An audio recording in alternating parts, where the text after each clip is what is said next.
everybody. Welcome, welcome, welcome. It's Maryann Roefaro, your host of this podcast, Transitions of Hope, and so much more.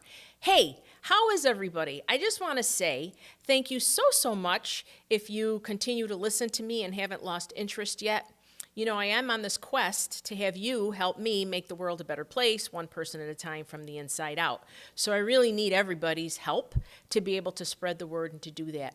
Hey, how about the spaceship, right? The astronauts who went out of the Earth and went around the moon and came in and set some new records for humanity. I don't know about you, but let me ask you a question. Do you get choked up at all when you see the Earth in real time? Because I got to tell you, I got a little choked up. This Earth is so beautiful, and it's so abundant, and it's so living. And I thought to myself, you know, if a group from all over the world went in a spaceship and landed on some planet where there was a civilization, we wouldn't say, oh, I'm from Syracuse, New York. Oh, I'm from, New York State. Oh, I'm from Colorado. I'm from Africa. I'm from England. I'm from Italy. They would say, I'm from Earth.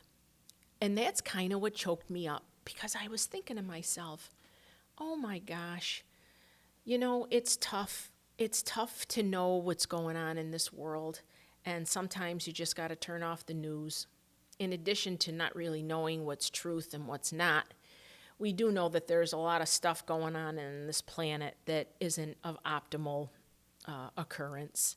We know that not everything is based in love. We know that there's a lot of unsettled people and countries, and people are at war.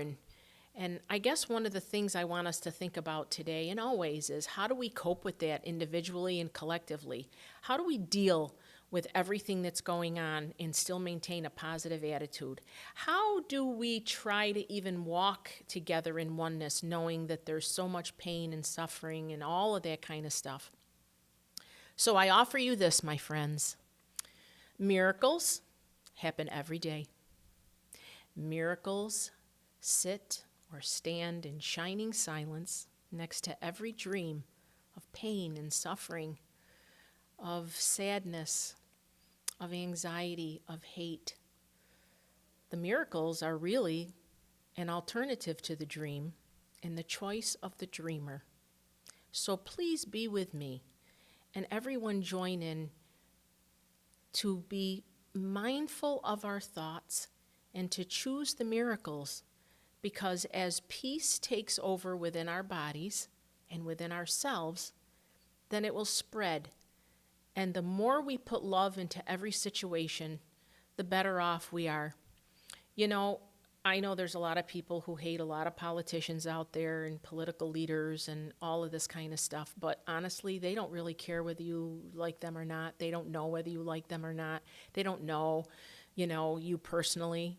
And all of that anger and all of that crud, so to speak, that clutter inside, it's toxic for us as individuals. And so what we really want to do is to follow our own genuine truth. Use our intuition. Try to seek that which is true.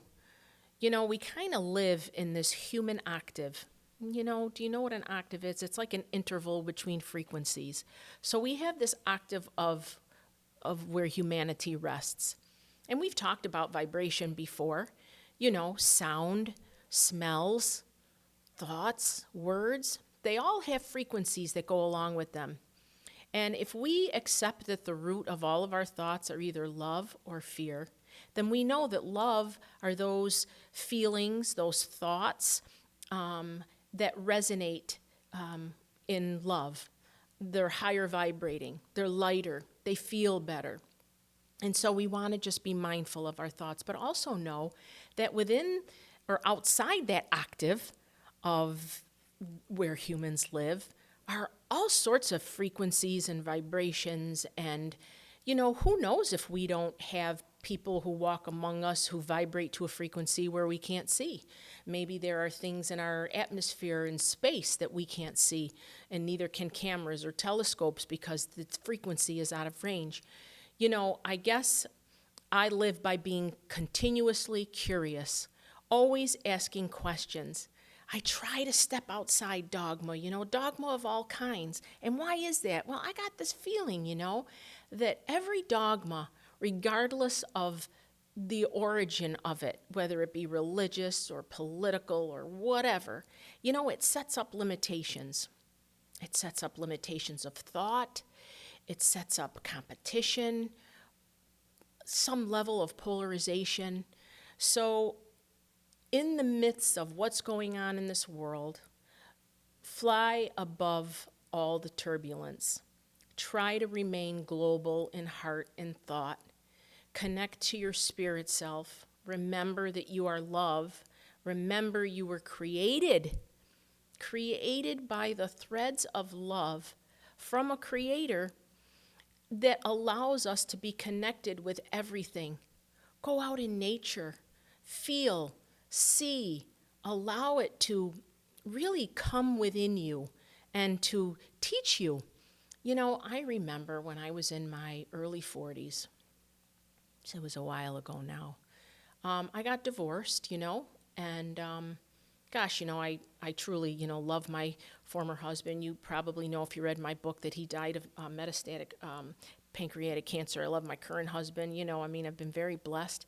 But I can remember when I was alone in this yard with all these beautiful perennials and flowers and tons of weeds. I was beside myself because I didn't know, what do you cut down in the fall? What do you cut down in spring? What do you do with this? What is this?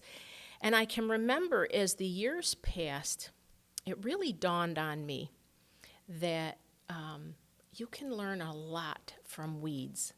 Because just like the weeds that grow deep within the ground, who have deep roots, well, we have weeds of consciousness. And so we fight that polarization every day. We fight to remain positive. But when you have a positive outlook on life, everything in your body will vibrate to a frequency of happiness. So guess what? The purple folder. If you've been listening along, you know that I communicate to all of you via the U.S. Postal Service. Oh, yes, that is true. Old-fashioned letters with a stamp. And if you are interested in sending me any kind of feedback or questions or things you would like me to address in a podcast, please send me a letter, Maryann, P.O. Box 2, Camillus, New York, 13031. And I promise, until I get so many letters falling out of that P.O. box, I'm going to read every one of them. So, before we continue, I am opening the purple folder because I was thrilled to get 3 letters in P.O. Box 2. So I want to just acknowledge them. So they were all beautiful because they all are. And one of them says, "Dear Maryann, this is just a little note to let you know how much I enjoy listening to your podcasts. I picked up a copy of the 55 Plus magazine." So that's something that's here in central New York. And there was an article about me. And Wegmans is one of our big grocery stores here. So she picked up a 55 Plus magazine at Wegmans, and she read the article on me. And she said, "I read the article on you and was immediately fascinated with you. I then went to the podcast on YouTube and I listened to There Is No Death. And from there on to Amazon to order your book, Transitions of Hope. Can't wait for it to arrive to learn more about your philosophies of life. I'm just amazed at how similar your thinking is to mine." Don't you just love that? When things that you may think, but you're not really sure if somebody would think you were nuts, and then you find out, oh my gosh, this woman's doing a podcast and is telling the world, and that she can't be nuts really. She's had a decent career and she's been pretty successful. Oh, let me tell you, that's the only reason why this whole angelic divine infrastructure had me be so successful, was probably for this day and for what I have left to do with hopefully a long life. In any event, back to her note. "I'm just amazed at how similar your thinking is to mine. It gets me so excited to find a person with similar traits. So in conclusion, and to not take up too much of your time, I just wanted to let you know that I'll continue listening to your podcast and read your book and wish you the best of luck in sharing your knowledge and wisdom with us. Fondly, Cindy. Well, thank you so much, Cindy. Another little card. She says, looking forward to reading your books and continue listening to your podcast. Blessings to you and your future endeavors. Can't thank you enough. I love that correspondence. It really touched my heart. I got two more. One of them was from a person named Maryann R. And she said, I recently came across your podcast, Transitions of Hope. I enjoyed it very much. Some of what you discussed was already familiar to me, but it's always nice to have an update and refresher. And I'll just interject there that none of this stuff is really new. See, all of us are on a journey to remember really where we came from and who we are. And every now and then there are holes in amnesia. And some people have come to this planet and have incarnated with a deal to not have all the amnesia so that they could continue to be a voice of perhaps what they started at another time in their existence, in their soul existence. So during the podcast, you mentioned things like a medium and Reiki, and so she asks me for some advice on that, and I did send that to her. So thank you, Maryann, and she said, thanks for your love, light, and laughter. So thank you very, very much for that. And then finally, I got a wonderful letter from a person named Jane. Let me read you this. She says, Hi, Maryann. I recently subscribed to your podcasts. I am finding them inspirational and purposeful in my life. I particularly liked your word redirections. So just as a reminder, I talk about how there are no failures in life. There are no mistakes. There are only redirections, because truly everything happens for a reason. And when we believe everything happens for a reason, then even sometimes the worst things that can possibly happen to us in this lifetime, we can find that silver lining. And so when we know that if a job doesn't work out, if a relationship doesn't work out, if a marriage doesn't work out, all of those had great value to our life and were put in our co-created plan. But perhaps there's been a time now where we're being redirected to do something different, to know someone different. So she says, it has come in handy when a friend brings a complaint, a negative event, and when helping them understand the situation and referring to the situation as a redirection has been extremely beneficial. Thank you. And then she asks a question. I've been reading your book along with your podcast, and in chapter 5, you write about the Essenes. That's Essenes, the Essenes. Could you explain more about these spiritual followers? I am finding the history of the Essenes fascinating. And she signed it, keeping an open heart and mind, Jane K. And honestly, that is really the key to everything, is maintaining an open heart, because you don't want to be something somebody else wants you to be. You want to be who you are, and you want to find your authenticity. Now, is it always easy? Absolutely not.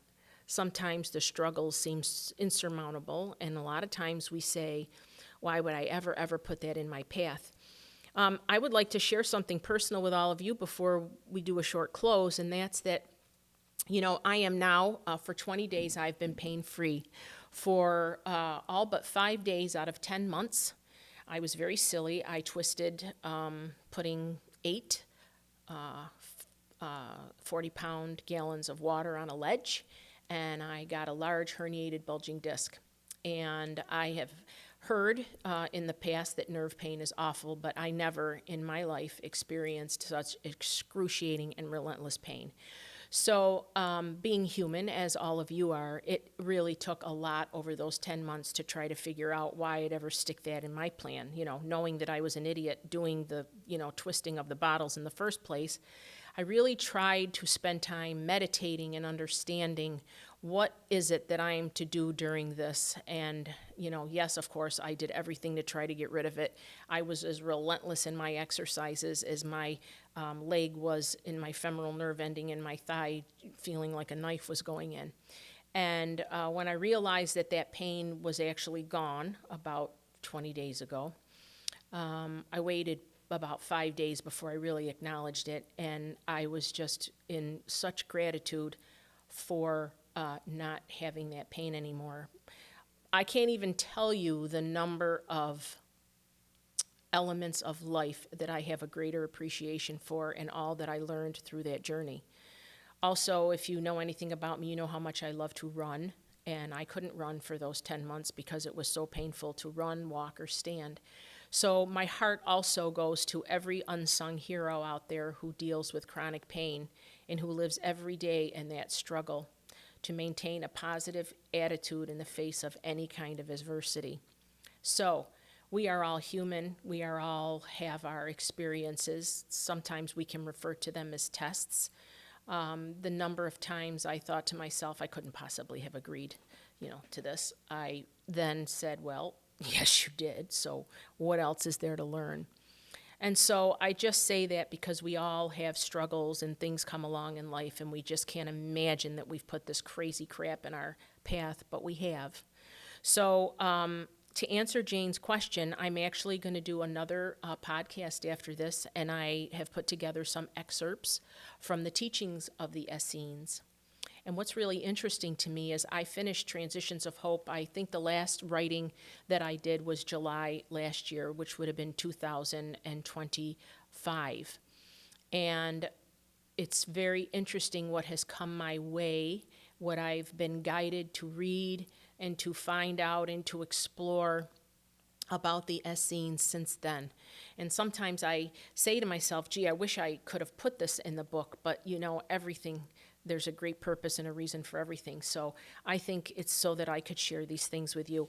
I'm just going to read you something very little, and then perhaps if you feel so compelled, you'll hang on, and my podcasts come out every 2 weeks, and maybe you can just catch the next one where I'm going to really talk about some of the philosophies and teachings of the Essenes, because they were actually some of the greatest spiritual leaders in the beginning of it all thousands of years ago.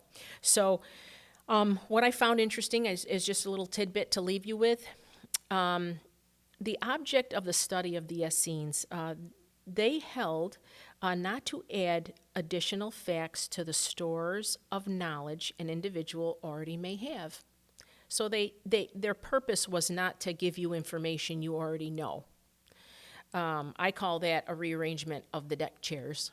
When people continue to read things from antiquity or whatever passages or whatever documents, and they continue to debate and to argue, and there's so much controversy, about what the author really meant and what the interpretation is and all of that kind of stuff. So that wasn't really their goal. Their goal wasn't to provide additional facts to the store of knowledge that an individual already possessed. It was to open them up to sources of universal truth. The Essenes considered that when a person reads a great sacred book of humanity, the symbols of letters and words themselves create in the thinking body powerful vibrations and currents of thought. And this is just what we've talked about. We've talked about how thoughts of love vibrate to a higher frequency and they feel better, and how physiologically we can't have both of those at one time, so we could use our human gifts to be able to change our mind and control our thoughts and be mindful, and then change the consciousness in every cell of our body from doing that. So these vibrations and currents put an individual in touch with the thinking body of the great master who gave forth the truth.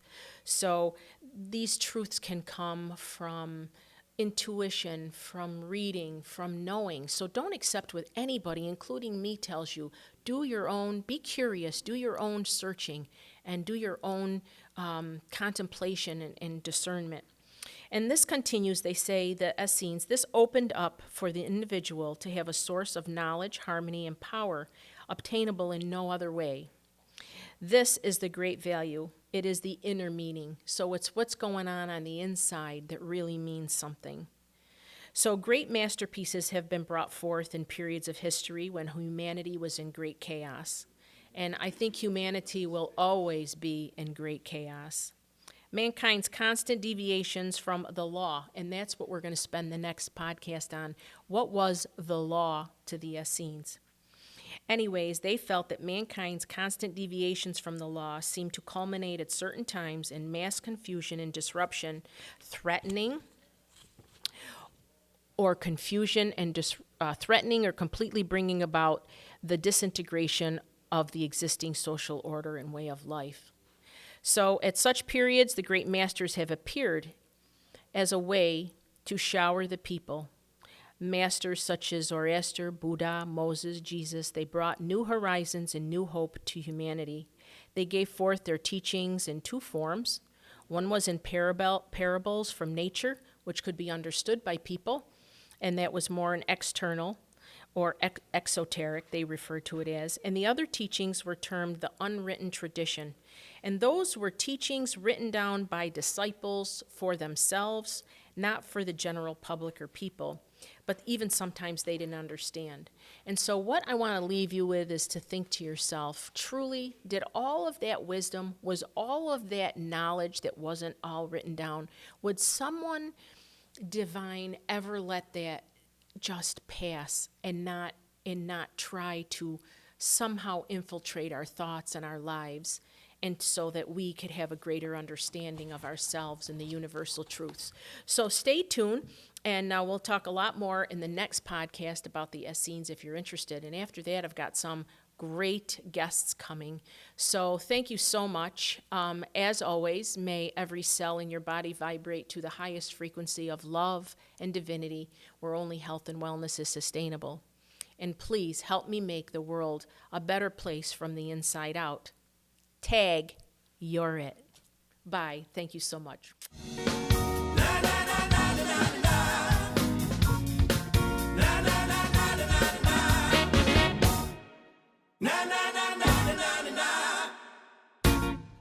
na na na na na na na